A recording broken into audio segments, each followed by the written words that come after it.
Effect. ठीक है, तो होता क्या है इसमें, देखो suppose that there is a metal surface, ये कोई एक मेटल सरफेस है। अगर इस पर हम कोई लाइट इंसिडेंट करते हैं, ठीक है, अगर इस पर कोई लाइट पड़ती है तो ये लाइट क्या होती है, एनर्जी होती है, यानी कि E equal to h nu. जब इस पर ये इंसिडेंट होता है तो इसकी वजह से इस मेटल सरफेस के अंदर मान लो यहाँ पर कोई एक इलेक्ट्रॉन है, वो इलेक्ट्रॉन इस एनर्जी को एब्जॉर्ब करता है, ठीक, और एब्जॉर्ब करने के बाद इस इलेक्ट्रॉन की एनर्जी बढ़ जाती है और ये इलेक्ट्रॉन धीरे धीरे ट्रेवल करने लगता है कहाँ पर, सरफेस की तरफ। ठीक है, तो इलेक्ट्रॉन ने क्या किया, एनर्जी एब्जॉर्ब की और इस एनर्जी से ये सरफेस तक पहुंचा। तो यहां से यहां तक पहुंचने को हम बोलते हैं वर्क फंक्शन। क्या बोलते हैं, वर्क फंक्शन।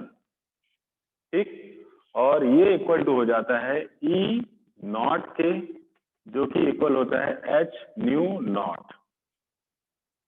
ओके, अब इसके बाद भी यहाँ पर इसकी एनर्जी खत्म नहीं होती है और फिर ये सरफेस से बाहर निकलकर कंडक्टर वायर के थ्रू ट्रेवल करने लगता है। तो यहाँ से जो बाहर निकलता है तो उसकी वजह से आ जाती है इसमें काइनेटिक एनर्जी, ठीक, जो कि हो जाती है हाफ mv²। बात समझ आया बेटा, फिर से समझिए। किसी मेटल के सरफेस पर जब लाइट पड़ती है तो उस लाइट को अंदर का इलेक्ट्रॉन एब्जॉर्ब करता है और एब्जॉर्ब करके वो इसके सरफेस तक पहुंचता है और फिर सरफेस से निकलकर कंडक्टर वायर के थ्रू ट्रेवल करने लगता है। और आप जानते हैं कि कंडक्टर वायर में इलेक्ट्रॉन का ट्रेवल करना ही क्या कहलाता है, इलेक्ट्रिक करंट कहलाता है। कहलाता है कि नहीं कहलाता है, बोलो। Yes sir. ठीक, तो इस तरीके से आपने देखा कि जो एनर्जी यहाँ पर इसको मिली सरफेस को, वो डिवाइड हो गई दो पार्ट में, कौन कौन सी, एच न्यू नॉट और हाफ mv²। तो इस तरीके से आपने देखा कि E इक्वल टू हो गया E not plus half mv²। यहाँ पर E नॉट, जैसा कि अभी हमने बताया, ये क्या हो गया, वर्क फंक्शन। इसी को बाइंडिंग एनर्जी भी कहा जाता है। क्या कहते हैं, बाइंडिंग एनर्जी। बाइंडिंग एनर्जी यानी कि वो एनर्जी जिसकी वजह से इलेक्ट्रॉन जो है वो मेटल सरफेस में बंधा हुआ था, उसी को बाइंडिंग एनर्जी या फिर वर्क फंक्शन कहते हैं। ठीक, तो E इक्वल टू क्या आ गया, E equal to h nu not plus half mv²। अब यहाँ पर जो न्यू नॉट आया ये दिखा रहा है थ्रेशोल्ड फ्रीक्वेंसी को। क्या दिखा रहा है, थ्रेशोल्ड फ्रीक्वेंसी। ठीक, थ्रेशोल्ड फ्रीक्वेंसी मतलब ये हुआ that minimum frequency which is required to excite the electron from inner surface to outer surface. ठीक है, इनर सरफेस से आउटर सरफेस तक इलेक्ट्रॉन को पहुंचाने के लिए जो कम से कम फ्रीक्वेंसी रिक्वायर्ड होती है लाइट की, उसी को बोलते हैं थ्रेशोल्ड फ्रीक्वेंसी। क्लियर हुआ, तो H nu minus h nu not, अगर आपको काइनेटिक एनर्जी निकालनी है तो इस तरह से निकाल सकते हैं, h nu minus h nu not equal to half mv², जो कि काइनेटिक एनर्जी होती है। ये एक फार्मूला आ गया, बहुत इंपॉर्टेंट फार्मूले हैं बेटा, इससे आपके न्यूमेरिकल्स निकलते हैं। समझ आया, ठीक है। अच्छा, अब यहाँ पर देखो H को अगर आप कॉमन ले लो तो अंदर बचा क्या, nu minus nu not equal to potential energy, kinetic energy. ये भी एक फार्मूला हो गया। ठीक, क्लियर है सबको इतना, आगे चलें। आगे देखो,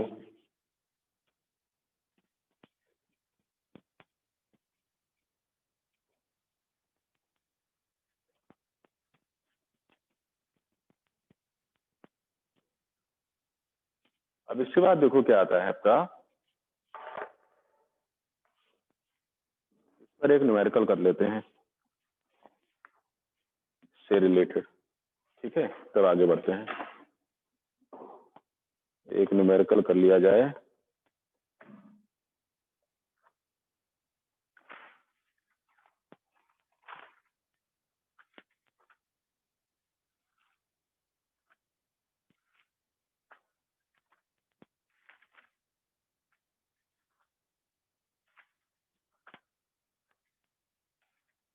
चलिए लिखिए, light of the wavelength 5000 angstrom. क्या है क्वेश्चन? है light of wavelength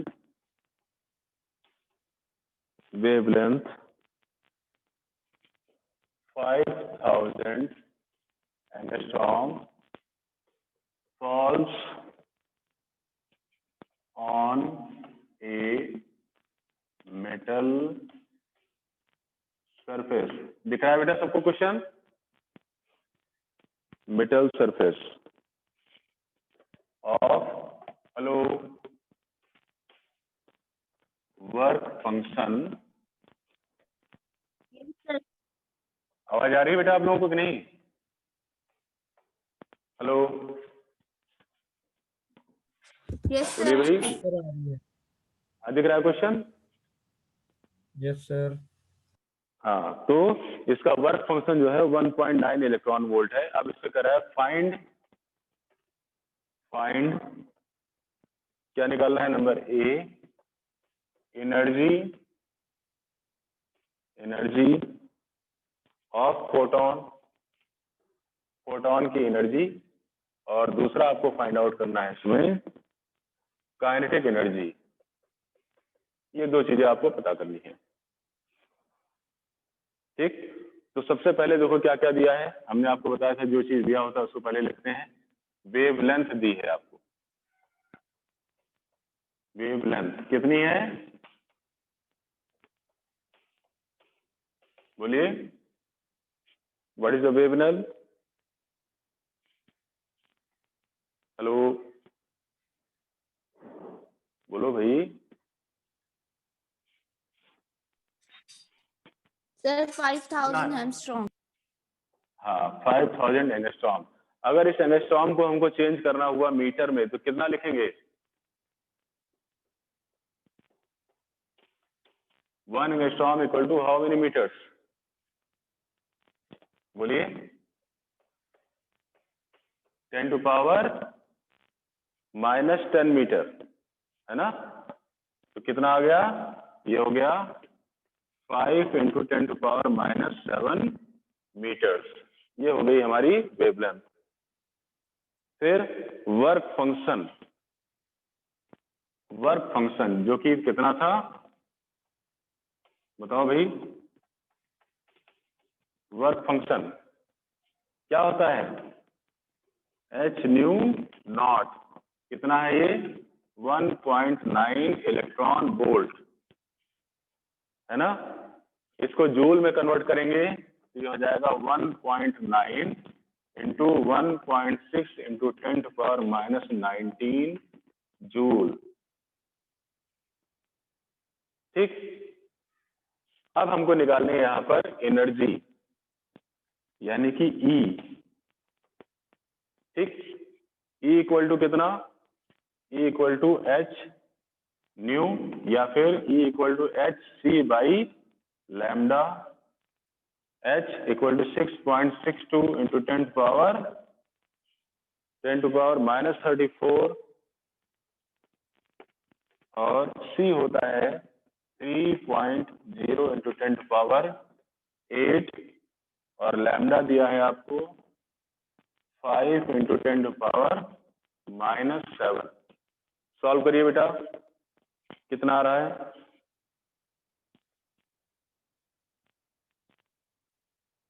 hello,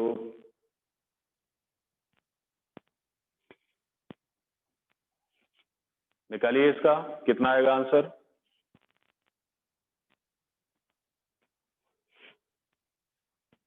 three into 6.62 कितना हो गया? 3 2 6, 6 18 और 18 प्लस 19, ठीक, decimal गया आपका 2 प्लेस पर 19.86 इंटू 10 टू पावर, यहाँ पर 8 है और यहाँ पर तो ये हो गया तुम्हारा 26 माइनस 26 अपॉन 5, और ये पावर भी ऊपर ले आए तो हो गया 10 टू पावर 7, 5 5 3 जा 5 9 जा 5 7 जा, तो 3.97 इंटू 10 टू पावर, लिख लीजिए 3.97 इंटू 10 टू पावर, ये हो गया 33 क्यों, बल्कि 19, ठीक, ये आ गई। ओके बेटा, जूल। अब निकालनी है काइनेटिक एनर्जी। काइनेटिक एनर्जी कौन सा फार्मूला लगाएंगे? बोलो भाई, काइनेटिक एनर्जी निकालने के लिए कौन सा फार्मूला लगाया जाए? KE half MV। Half mv, लेकिन ना तो हमारे पास जो वेलोसिटी तो है नहीं, फिर क्या करेंगे भाई? वेलोसिटी तो दी नहीं है। Yes sir. तब कौन सा फार्मूला लगाएं? Sir, h v minus v naught. हाँ, h new minus nu not, ठीक, या फिर h new minus h new not. अब h न्यू अभी आपने निकाला, देखो ये h न्यू था, कितना था? 3.97 माइनस h न्यू नॉट आपको पहले से दे रखा है इसने, कितना था ये था 1.9 इंटू 1.6, ठीक, कितना आ गया?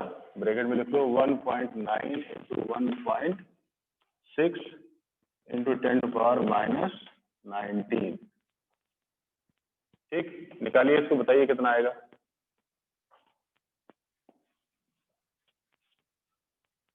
कैलकुलेट करिए फटाफट।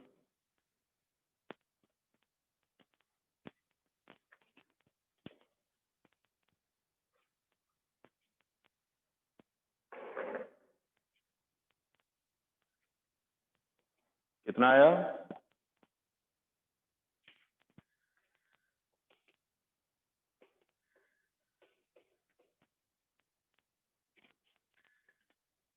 सिक्सटीन 9 जा 144 और 16 1 जा 16 प्लस 14 यानी कि 304 इंटू 10 टू पावर माइनस 19, ठीक, ये आ जाएगा, माइनस कर देंगे सर 0.98।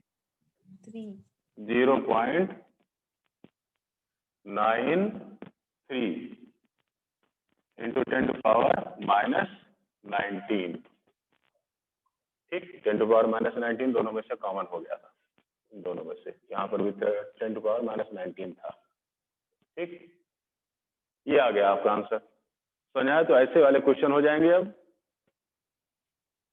बोलो बेटा। सर चलिए, वो हो आपने जाएंगे वाले पिछले क्वेश्चन। सर हाँ बोलो बेटा। हाँ, आपने पिछले में एच सी अपॉन न्यू लिया था, वहां पे जो सी था वो क्या था? वो सी था बेटा speed of light, and sir H? H is the Planck's constant. H okay जो सर। होता है प्लैंक्स का कांस्टेंट होता है, ठीक है, जिसकी वैल्यू होती है 6.62 into 10 to power minus 34 joule पर सेकेंड, ठीक। चलिए, तो अभी इस तरह से आपके फोटो इलेक्ट्रिक इफेक्ट के क्वेश्चंस आप लोग कर लेंगे, ऐसी उम्मीद है हमको। आगे चलते हैं, हम लोग बात करते हैं एटॉमिक स्पेक्ट्रा की। एटॉमिक स्पेक्ट्रा तो दो तरीके का होता है, एक होता है इमिशन स्पेक्ट्रा और दूसरा होता है एब्जॉर्प्शन स्पेक्ट्रा, है ना, इमिशन स्पेक्ट्रा और एब्जॉर्प्शन स्पेक्ट्रा। क्या हुआ देखो, सपोज दैट ये कोई एक सैंपल है, इस सैंपल पर हमने लाइट इंसिडेंट की, ठीक, तो लाइट, मान लो ये व्हाइट लाइट है, व्हाइट लाइट, तो व्हाइट लाइट में क्या क्या होता है, बोलो, विबग्योर, व्हाइट लाइट किससे मिलकर बनी होती है, 7 कलर से, कौन कौन सी, विबग्योर से, ठीक। तो जब ये इस सैंपल के ऊपर पड़ी और इस सैंपल से निकली हुई लाइट जब हमने ऑब्जर्व की, ये क्या हो गई, इसकी इमिटेड लाइट हो गई, ठीक। तो इसमें हमने देखा कि यहाँ पर हमारे पास इंडिगो है, रेड है, ठीक है, और वायलेट है, ये 3 कलर दिखे। तो बाकी 4 कलर कहाँ गए, इसने एब्जॉर्ब कर लिया, ठीक है, बाकी 4 क्या हो गए, एब्जॉर्ब हो गए। तो जो यहाँ पर निकला that is the emission spectra, ये हुआ इमिशन स्पेक्ट्रा। और जो इसका इन्वर्टेड होगा उसे बोलेंगे एब्जॉर्प्शन स्पेक्ट्रा, एब्जॉर्प्शन स्पेक्ट्रा, ठीक है। बात समझ आई बेटा, एमिशन स्पेक्ट्रा और एब्जॉर्प्शन स्पेक्ट्रा क्या होता है। सर एब्जॉर्प्शन स्पेक्ट्रा नहीं आया। भाई देखो, जैसे यहाँ पर हमने 7 कलर डाले, तो 7 कलर डालने के बाद में जब हमने इससे देखा कि इससे निकलने वाली लाइट में कितने कलर आ रहे हैं, तो केवल आए केवल 3। तो इसका मतलब क्या हुआ कि 4 कलर इसने एब्जॉर्ब कर लिए, यही तो मतलब हुआ है कि नहीं, बताओ, यस और नो, यस। बोलिए, ठीक है। तो जब हम यहाँ पर ये जो स्पेक्ट्रा मिला, इसका अगर हम नेगेटिव देखेंगे तो इसके अंदर हमको जो मिसिंग 4 कलर है वो दिखाई पड़ेंगे, समझा भाई। इस स्पेक्ट्रा में क्या दिखाई पड़ेगा, इसका अगर नेगेटिव देखेंगे तो हमको मिसिंग कलर दिखाई पड़ेंगे, जो कि हमारे एब्जॉर्प्शन स्पेक्ट्रा को बताएंगे, ठीक। तो ये कैसा हो गया, डिसकंटिन्यूअस, और ये कैसा हो गया, लाइन, समझ आ गया।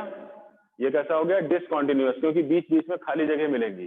भाई अगर इस स्पेक्ट्रा में देखें तो क्या, मान लो ये यहाँ पर 7 कलर का स्पेक्ट्रा है, यहाँ पर ये 7 कलर का स्पेक्ट्रा है, तो इसमें B, I, B, G, Y, O, R, ये 7 कलर है। लेकिन जब इसका स्पेक्ट्रा हमने देखा तो इसमें क्या दिख रहा है, देखो, वायलेट दिखा, उसके बाद फिर खाली जगह, फिर हमको क्या दिखा, हमको मान लो इसमें दिखा, इसमें इंडिगो दिखा यहाँ पर, इसके बाद फिर से खाली जगह, और फिर क्या दिखा, रेड दिखा, इस तरह से दिखेगा। तो ये कैसा हो गया, डिसकंटिन्यूअस स्पेक्ट्रा, ठीक। और जबकि इसका जब हम रिवर्स करके देखेंगे, इन्वर्टेड फॉर्म में देखेंगे, तो जो जो यहाँ पर मिसिंग है वो दिखाई पड़ेगा, जो जो यहाँ पर मिसिंग है वो दिखाई पड़ेगा। तो ये कैसा हो गया, लाइन स्पेक्ट्रा हो गया, समझ आया बेटा। जी सर। ठीक है, तो इस तरह से इमिशन स्पेक्ट्रा और एब्जॉर्प्शन स्पेक्ट्रा होते हैं। अब आगे बात करते हैं, देखो इसी से जुड़ा हुआ है लाइन स्पेक्ट्रा ऑफ हाइड्रोजन, जिससे भी क्वेश्चन बनते हैं। Line spectra of hydrogen, line spectra of hydrogen. जब हाइड्रोजन की स्पेक्ट्रल स्टडी की गई तो ये देखा गया कि उसमें डिफरेंट टाइप की लाइंस दिखाई पड़ती हैं, ठीक।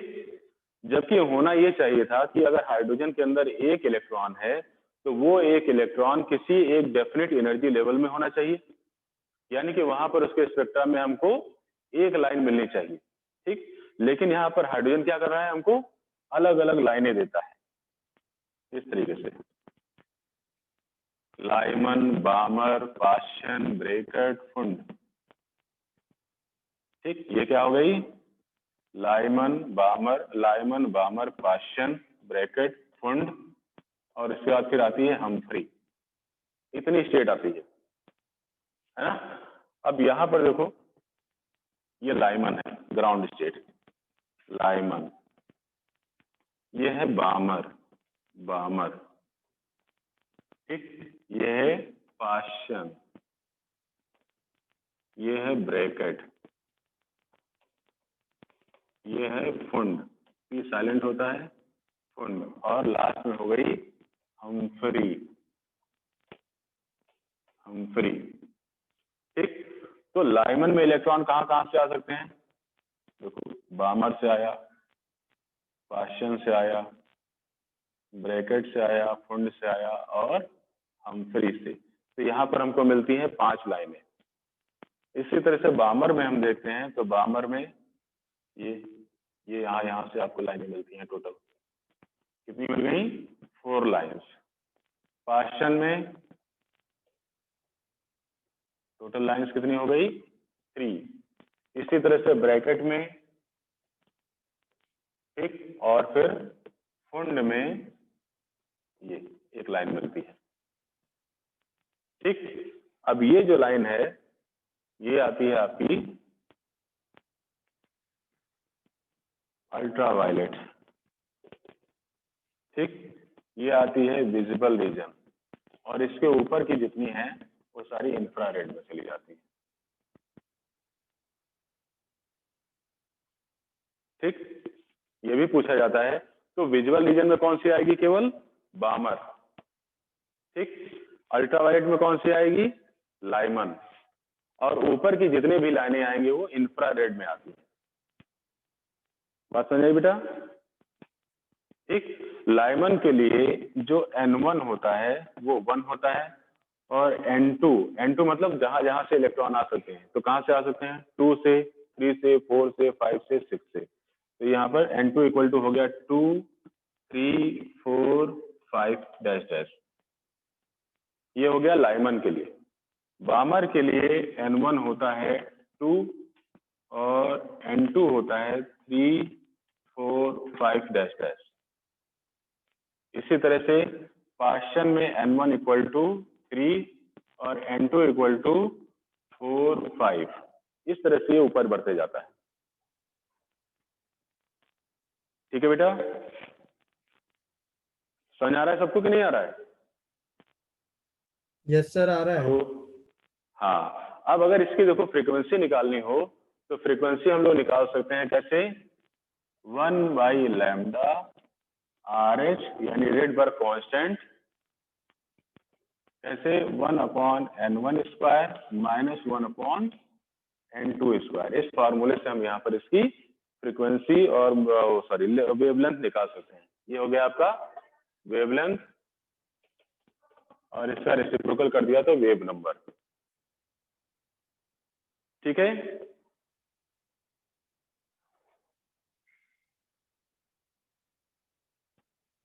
बोलो बेटा, इसमें अगर कुछ ना समझ आओ तो बताइए। समझ आ गया इतना यहाँ तक?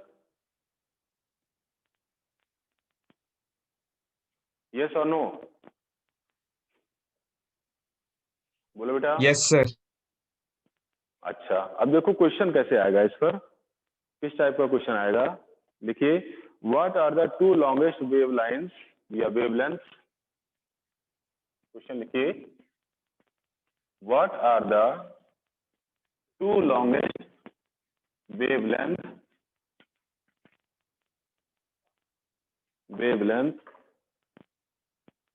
ठीक है, लाइन्स ब्रैकेट में in nanometres in Lyman series of hydrogen spectrum,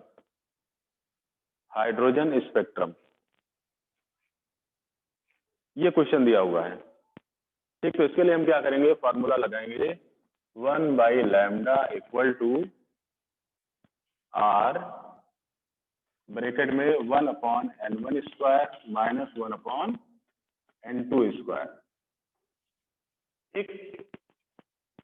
अब देखो इसमें R जो होता है ये होता है 1.0977, ठीक, इंटू 10⁻⁻²। Nanometre sorry. ठीक, अब लाइमन आपकी कौन सी सीरीज थी बताओ?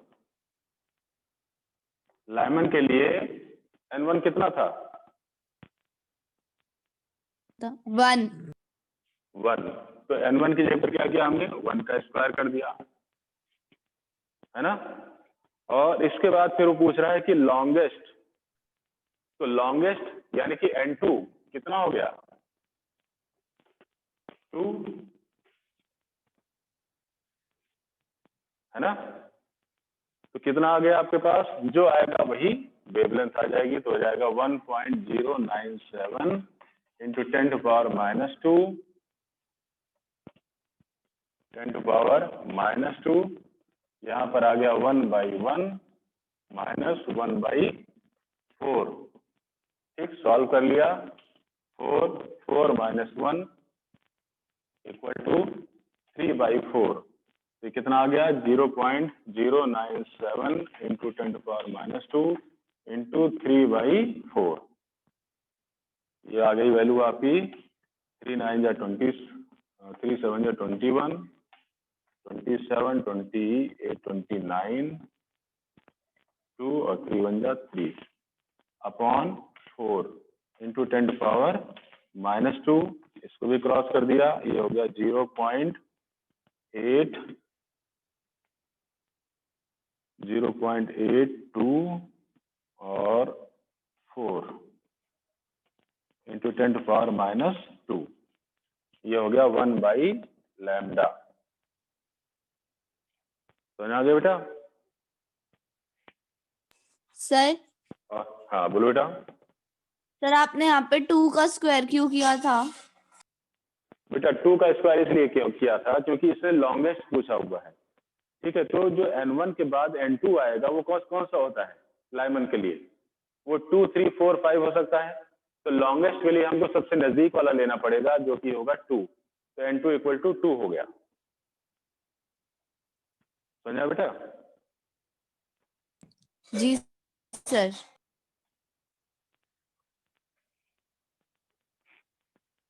अगला देखेंगे। नेक्स्ट टॉपिक है हमारा, देखो क्या है आपका, हाँ, इसके बाद फिर आती है de Broglie equation. De Broglie equation,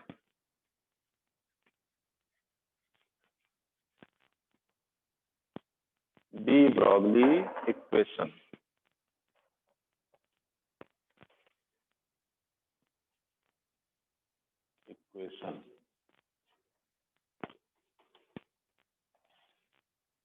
देखो डी ब्रॉगली इक्वेशन जो है ये वास्तव में वेवलेंथ को रिलेट करता है किसके साथ में?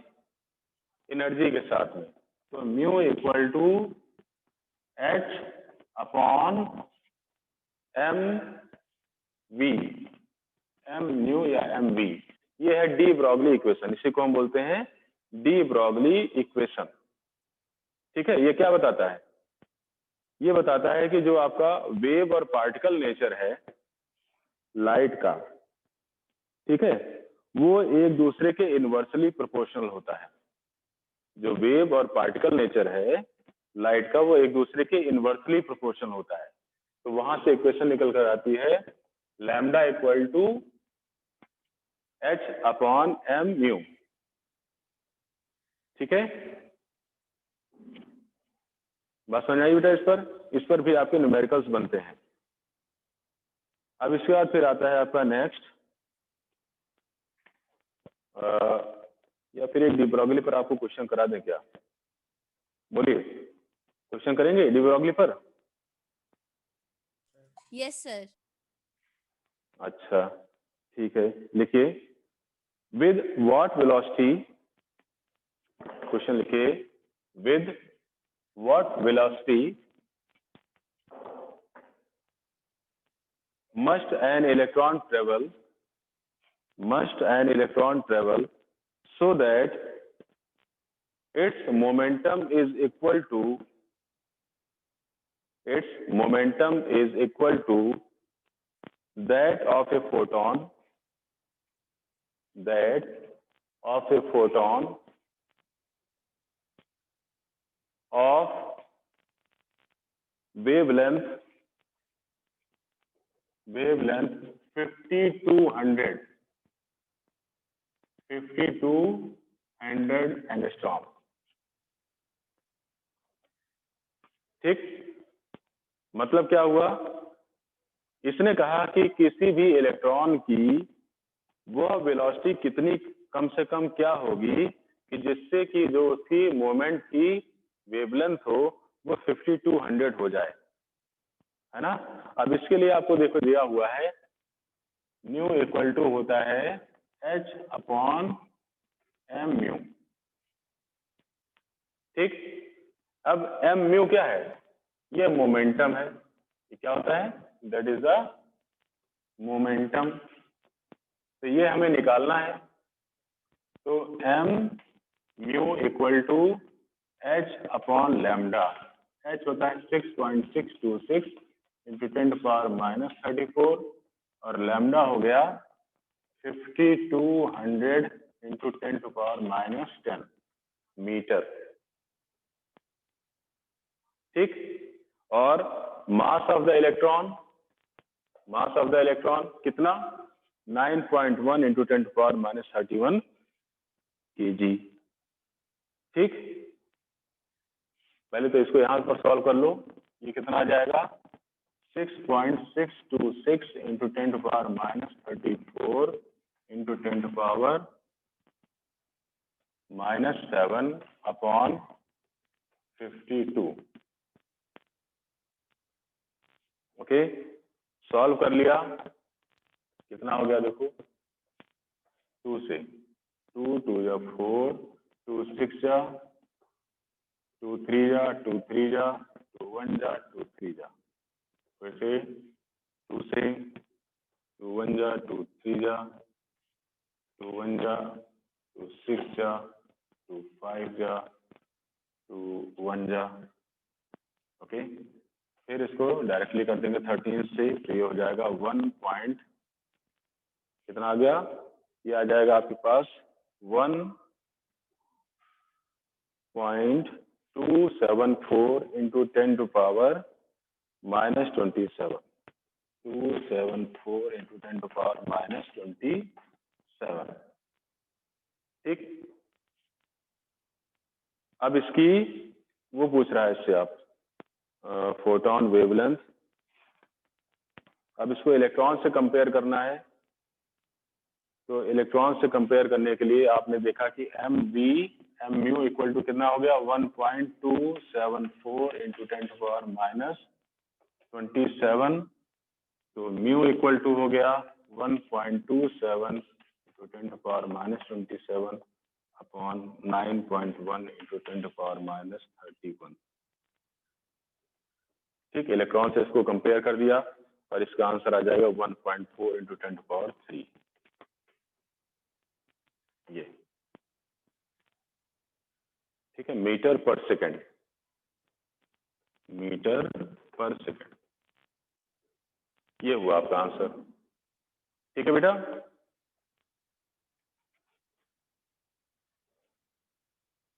समझ आ गया बेटा सबको?